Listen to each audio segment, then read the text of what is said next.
today. Prosecutors laid out evidence that they say they have against the man accused of kidnapping and murdering 23-year-old Kada Scott last year. Just 3 days ago, on February 2nd, 2026, Keon King walked into a Philadelphia courtroom. The charges against him? Kidnapping, arson, and homicide. 5 hours, prosecutors laid out a case so disturbing that even the judge couldn't hide her reaction. Text messages, surveillance footage, cell phone pings, a shallow grave discovered only after police received an anonymous tip that said just 4 chilling words: "Go back, you missed her." The victim was 23-year-old Kada Scott, a nursing assistant, a Penn State graduate, a Miss USA hopeful with her whole life ahead of her. But here's what makes this case even more devastating. 4 months before Kada lost her life, Keon King was arrested for kidnapping and strangling a different woman. The case was dismissed. He walked free, and Kada Scott paid the price. This is the story of how the system failed, how a community rallied, and how one cryptic tip finally led investigators to the truth. I'm Patricia, and this is Uncrimely. October 4th, 2025, Philadelphia, Pennsylvania. Kata Scott was living what seemed like a normal life in Mount Airy. At 23, she was working the overnight shift as a nursing assistant at the Terrace at Chestnut Hill, an assisted living facility. She was dedicated, reliable, the kind of employee who showed up every single shift. That Saturday evening, at 9:45 p.m., Kata said goodbye to her family before heading to work. It was supposed to be just another overnight shift. Nothing out of the ordinary. But something was different that night. Around 10 p.m., a coworker spotted Kata outside the facility. She appeared upset, pacing on her phone. The coworker overheard fragments of the conversation, Kata's voice tense, frustrated. "I can't believe you're calling me about this." Then, the coworker watched as Kata walked toward a dark-colored SUV in the parking lot and got in. She never clocked in for her shift that night. By the next morning, when Kata didn't come home, her mother knew something was terribly wrong. Kata wasn't the type to just disappear. She wasn't the type to leave her family worrying. Her mother immediately filed a missing person report. And that's when Philadelphia police launched what would become one of the most intensive search operations the city had seen in years. On October 10th, 6 days after Kata disappeared, police descended on the 55-acre Auberry Arboretum, about 3 miles from where she worked. They brought K-9 units from New Jersey. They even shut down the entire Philadelphia Police Academy, mobilizing 300 police recruits to comb through the dense woodland, searching for any trace of Kada Scott. They found nothing. Days turned into weeks. The family was desperate. They started a GoFundMe, raising money for a reward, hoping anyone would come forward with information. Social media exploded with posts about Kada. TikTok, Twitter, Instagram, Facebook, everyone was sharing her photo, begging for tips. The hashtag spread. The community rallied. People who'd never met Kada were out searching, posting flyers, sharing every update. But still, nothing. Then, on October 14th, investigators got a break. Police received a tip about an abandoned building, the old Ada H. Lewis Middle School in North Philadelphia. It had been shut down for years, a shell of broken windows and crumbling hallways. When investigators searched the building, they found something that made their hearts sink. Kata's debit card. Her iPhone case. She had been there. The next day, October 15th, police made an arrest. His name, Keon King, 21 years old, from Dover, Delaware. An anonymous tip led officers to a parking lot at Gypsy Lane Condos where they found King's 1999 gold Toyota Camry. King was taken into custody and charged with kidnapping, false imprisonment, stalking, arson, and a list of other crimes that made it clear this wasn't just about a missing person anymore. A woman moments ago, Chopper 6 was over an abandoned middle school in the East Mountain area where dozens of police officers have been searching all afternoon, scouring that area. Yeah, we have just learned that police officers found Kata Scott's EBT card and a phone case there. Scott, as you know, was last seen October 4th, leaving a shift at her job in Chestnut Hill. Today, detectives arrested a suspect in that case and charged him with abduction. Now, Chopper 6 now live over the scene. They have just pulled up to this scene where you can see an officer, a police car, has backed into a car that was also the subject of a search today. This unfolding in East Falls as we speak. forget what you saw on the screen Yeah. there. It's East Falls.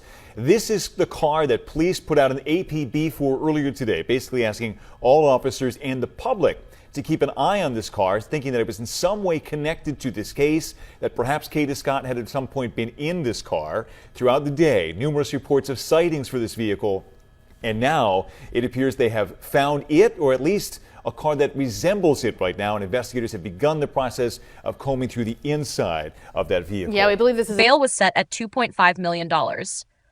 But who was Keon King? And how did Kata know him? That's when things got even darker. Investigators pulled cell phone records, text messages, surveillance footage, and what they found painted a deeply troubling picture. Between September 28th and October 4th, Kata and King had been texting. The messages showed they knew each other. But on October 4th, the night Kata disappeared, there was a message that would later become central to the case. At 10:07 p.m., Kata allegedly texted King, "Kidnap me again." King, who went by the name Kel in the messages, replied, "Better be up too." They made plans to meet later that night. Now, prosecutors would later argue this wasn't playful banter. They believed it referenced a prior incident. Because here's the thing, Keon King had done this before. In January 2025, 9 months before Kata went missing, King was arrested for kidnapping and strangling another woman. The case was shockingly similar. There was even video evidence. But in May 2025, the charges were dropped. Why? The victim and a witness failed to show up to 2 separate preliminary hearings. Without them, prosecutors couldn't move forward. King walked free. He posted 10% of a $200,000 bail and went right back out into the world. And then, just months later, Kada Scott disappeared. Go away, bitch. Don't come over here. Karen, call the cops. Call the... It's all these kids in here. Call the cops, you dumb bitch. He coming around the window. Go that way, Cameron.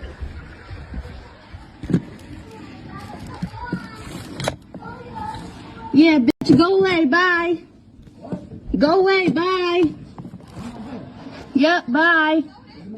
Bye. Keon out here. The district attorney Larry Krasner would later admit, "We could have done better." But by then, it was too late. October 18th, 2025. Police were still searching. The family was still waiting. The community was still hoping. And then an anonymous tip came in. Short, specific, chilling. "Go back. You missed her." That was it. No name, no explanation, just those 4 words. Investigators didn't hesitate. They returned to the wooded area near the abandoned Ada Lewis Middle School, the same place where they'd found Kata's debit card and phone case days earlier. This time, they brought cadaver dogs. They searched more carefully, more thoroughly, and then they found it. A shallow grave, hidden beneath leaves and dirt. Inside was a female body. The next day, October 19th, DNA testing confirmed what everyone already feared. It was Kada Scott. 4 days later, on October 23rd, the Philadelphia Medical Examiner's Office released the cause of death, a gunshot wound to the head. The manner of death, homicide. Prosecutors immediately upgraded the charges against Keon King. He was now facing life in prison. But the evidence didn't stop there. Following breaking news, investigators have found female human remains in their search for Kada Scott.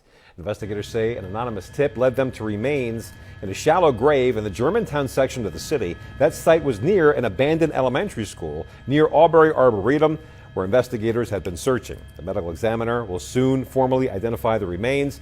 Today marks 2 weeks since 23-year-old Kada Scott went missing. Earlier this week, police arrested 21-year-old Keon King and charged him with kidnapping in connection with Scott's disappearance.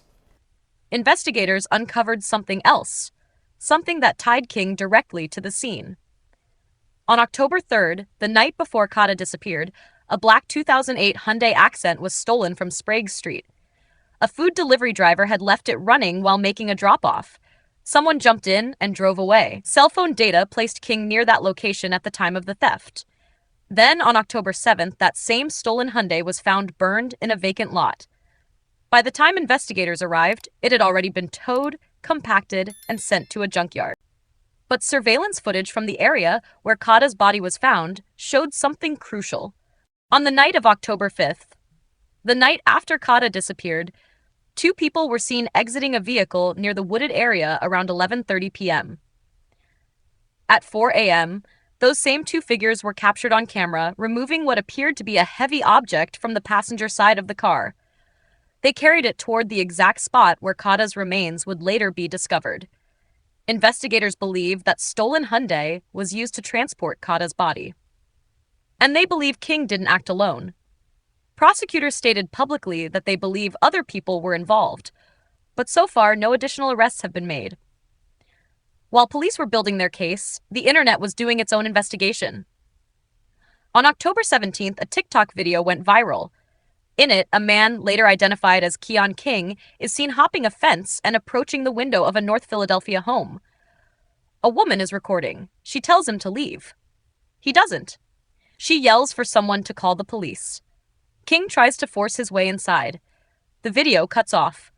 This incident happened earlier in 2025, about an hour before King allegedly kidnapped the other woman, the one whose case was later dismissed. The video spread like wildfire. Thousands of people commented, shared, stitched it. The outrage was immediate. How was this man still on the streets? On Twitter, users began calling for the resignation of District Attorney Larry Krasner. They blamed him for failing to keep King locked up after the first kidnapping case. He failed to do his job, one user wrote, and it cost Kata her life. The backlash was intense. Krasner defended his office's decision not to appeal the bail ruling in King's earlier case, saying the $200,000 bail was relatively high. But to the public, that wasn't enough. Not even close. In December 2025, Philadelphia City Council held a full-day hearing on the handling of domestic violence cases, protection from abuse orders, and how the system had failed. One disturbing detail emerged. While King was wanted for kidnapping, he appeared in court twice for a different case. Officers didn't arrest him. Why? Because law enforcement isn't automatically notified when a wanted person has an upcoming court date. He was sitting right there, in a courtroom, and no one grabbed him. It was a catastrophic failure of communication.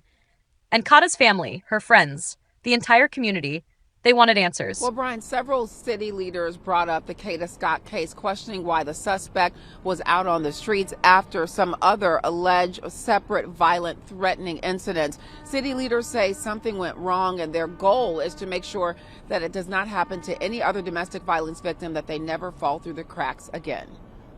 To the Scott family, I apologize because, as my colleague said, the city let you down. Kada Scott was a daughter, a sister, a friend. Her family described her as someone with a beautiful spirit and bright personality. She had dreams. She wanted to compete for Miss USA. She was working hard, building a life. After Kata was found, the GoFundMe that had been set up to find her was transformed into a justice and memorial fund. Donations poured in, over $23,500.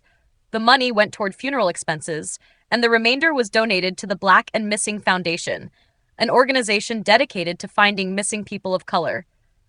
The family invited the public to Kata's funeral at Mount Airy Church of God in Christ. They asked guests to wear pink, Kata's favorite color, in honor of her vibrant personality. On what would have been Kata's 24th birthday, November 18th, 2025, her family launched something meaningful, the Kada Scott Foundation. The foundation provides scholarships, grants, and mentors for young women who embody the same positivity and ambition Kata had. It's a way to keep her legacy alive, to make sure her life meant something beyond the tragedy. But even as the family tried to heal, the case continued to make headlines. Shaka Johnson, the attorney representing Keon King, faced his own backlash. A Change.org petition demanding he withdraw from the case collected over 2,000 signatures. Johnson defended himself, explaining that he had already been representing King in the earlier strangulation case before Kata's homicide charges were filed. King's parents came to him before their son was even connected to Scott's disappearance. Well, the family of Kada Scott is asking for attorney Shaka Johnson to withdraw from representing Keon King. And you know that name because the 21-year-old faces numerous charges in the death of Kada Scott, including murder, kidnapping, conspiracy, abuse of corpse, and tampering with evidence. In a change.org petition, the Scott family says in part, quote, Philadelphia attorney Shaka Johnson has chosen to represent Keon King in this deeply painful and high-profile case. While every person has the right to legal representation, this comes a point where morality must outweigh professional ambition. Who approached you to take the case in the first place? His parents. Keon King's parents? Yes, his parents. Now, are you the one that convinced him to turn himself in? I walked in with him. Yes, I turned him in, and that was before he was formally charged with anything having to do with her disappearance, her kidnapping, the arson, the murder subsequently. That was before any of that. But you were already representing him officially at that point? On the strangulation case that you've now heard about, that they're calling the first one. Right. The district attorney contacted me directly. That's why these remarks are so, quite frankly, nonsensical. Because the district attorney contacted me and said, listen, I understand you're representing Keon King on this first strangulation. No doubt there may be some other charges coming down the pipe, but would you surrender him? Consulted with my client, consulted with his parents. We decided to do that. Had no idea that this had any relationship to Kata Scott or this sort of case of this magnitude. Why would the parents ask you to represent it? So did they saw the news coverage, did they think there's Still, public opinion was harsh. People didn't want to see King get a defense. They wanted justice. Fast. But the legal system doesn't work that way. February 2nd, 2026. Just a few days ago, Keon King appeared in court for his preliminary hearing. It lasted 5 hours. Prosecutors laid out their case piece by piece. The text messages, the cell phone data, the surveillance footage showing two people carrying what appeared to be a body, the stolen car, the shallow grave. King's defense attorney argued that none of the evidence directly tied King to Kata's death. He claimed the text messages were just plans for a date, nothing more. But Judge Karen Simmons didn't buy it. She ruled that prosecutors had presented sufficient evidence. The charges, kidnapping, arson, homicide, and more, would proceed to trial. King's attorney announced he would plead not guilty at the formal arraignment, which is scheduled for February 23, 2026. If convicted of homicide, King faces life in prison. As of right now, he's being held without bail. The trial is expected to be long, emotional, and heavily scrutinized. Because this case isn't just about Kada Scott and Keon King. It's about every woman who's been failed by the system. It's about every victim whose abuser walked free because of a technicality, a missed court date, a lack of communication between agencies. It's about the gaps in our justice system that allow dangerous people to slip through. And it's about a community that refused to let Kada be forgotten. Kada Scott's case has sparked conversations across Philadelphia and beyond about domestic violence, about bail reform, about how we handle violent offenders, about the importance of showing up for court dates, for victims, for justice. The anonymous tip that led police back to Kata's body has never been explained. Investigators still don't know who sent it, but whoever it was, they gave Kata's family something priceless: closure. The case is far from over. The trial hasn't even started yet. But what's already clear is this: Kada Scott mattered. Her life mattered, and the fight for justice in her name is only just beginning. Thank you for watching Uncrimely. If this case moved you, if you think more people need to hear Kata's story, please share this video, hit that subscribe button, and let's make sure cases like this don't get forgotten. Because when we remember their names, we honor their lives. Rest in peace, Kada Scott.